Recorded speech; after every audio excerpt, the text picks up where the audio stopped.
Halo sahabat iman, siap belajar cara kita ngulik firman Allah dengan cerdas dan tepat? Saya yakin kamu yang sedang menonton video ini adalah orang yang rindu mengenal Allah lebih dalam lagi. Pernahkah kamu merasa bingung membaca Alkitab dan bertanya, apa sih maksud ayat ini sebenarnya? Atau mungkin kamu pernah dengar pengajaran yang membuat kamu berpikir, ini benar gak ya? Tenang, kamu gak sendirian. Justru itu tandanya kamu peduli untuk memahami firman Allah dengan benar. Nah, hari ini kita akan bahas tentang metode berteologi. Jangan kabur dulu. Ini bukan sesuatu yang rumit kok. Metode berteologi itu seperti kita punya toolbox, peralatan yang tepat untuk memahami firman Allah dengan benar. Banyak yang berpikir teologi itu cuma baca Alkitab doang. Padahal nggak sesederhana itu. Bayangkan kamu dapat pesan WhatsApp dari teman. Untuk memahami pesannya dengan tepat, kamu perlu tahu konteksnya kan? Siapa yang kirim, dalam situasi apa, dan apa yang terjadi sebelumnya. Nah, sama dengan firman Allah. Mari kita bahas 4 metode utama dalam berteologi. Yang pertama, eksegesis. Ini seperti kita jadi detektif firman Allah. Kita gali dalam makna asli dari teks Alkitab. Kita pelajari bahasa aslinya, gramatikarnya, dan maksud penulisnya. Dengan eksegesis, kita nggak asal tebak makna ayat. Kedua, metode sistematis. Ini seperti kita menyusun puzzle. Kita atur berbagai ajaran Alkitab menjadi tema-tema yang saling terhubung dan masuk akal. Misalnya, semua ajaran tentang Allah kita kelompokkan, semua tentang keselamatan kita satukan, dan seterusnya. Ketiga, metode historis.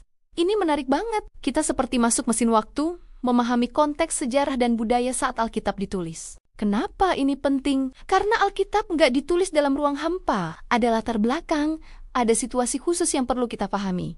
Yang keempat, metode praktis atau pastoral. Ini yang bikin teologi nggak cuma jadi teori. Kita belajar menerapkan kebenaran firman Allah dalam hidup sehari-hari. Karena percuma kan kalau cuma tahu banyak tapi nggak bisa dipraktekkan. Coba deh pikirkan satu ayat yang selama ini bikin kamu penasaran.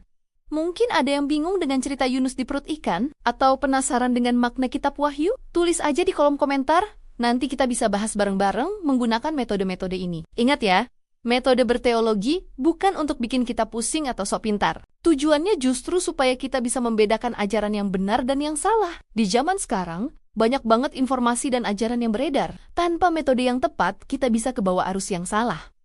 Saya kasih contoh praktis nih. Waktu kita baca Mazmur 23, Tuhan adalah gembalaku, kalau pakai metode berteologi, kita nggak cuma baca secara harfiah. Kita lihat konteks historisnya.